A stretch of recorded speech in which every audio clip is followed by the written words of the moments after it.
À l'instar de beaucoup d'artistes de sa génération, Gromer saisit toutes les opportunités pour peindre à l'échelle du monumental. Le peintre est sollicité pour participer, avec 7 œuvres, au décor de divers pavillons de l'exposition internationale de 1937 à Paris. Parmi ses commandes, celle destinée au pavillon de la céramique et de la verrerie, conçue par Robert Camelot et les frères Herbé. C'est peut-être la plus importante, parce qu'elle doit s'inscrire, in fine, sur la façade de la construction parmi les plus remarquées de l'exposition. Durant l'été 1936, l'État commande à Gromer cette maquette du panneau qui signalera le pavillon de la Manufacture nationale de Sèvres.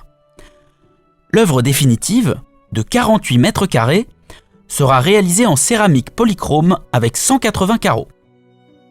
Illustrant les arts de la terre et du feu, la composition sera flanquée de 2 hauts-reliefs d'Henri Lawrence, allégorie de la terre et de l'eau, dont vous pouvez voir les maquettes dans la galerie de sculpture du musée. Consacrée au monde ouvrier, la frise de Gromer représente les travaux et les jeux d'une journée, de l'aube au crépuscule.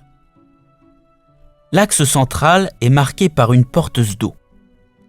À l'arrière, on devine les travaux de la terre, avec, à droite, un homme poussant une brouette, et, à gauche, une scène de moisson et une charrette.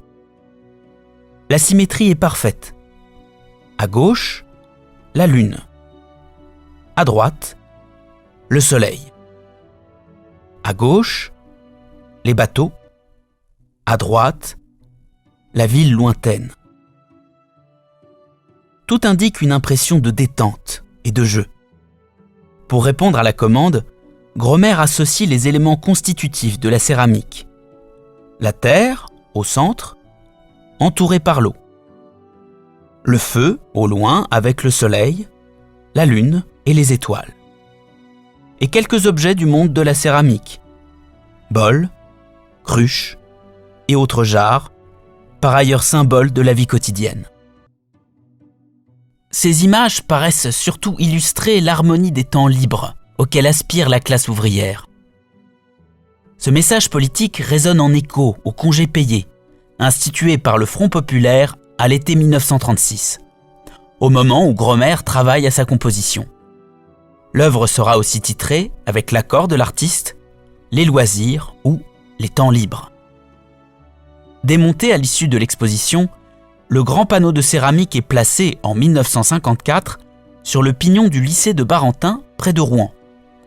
Présentant des signes inquiétants d'usure, il est déposé en urgence en 1998. Aucun élément semble n'avoir été conservé. Triste fin.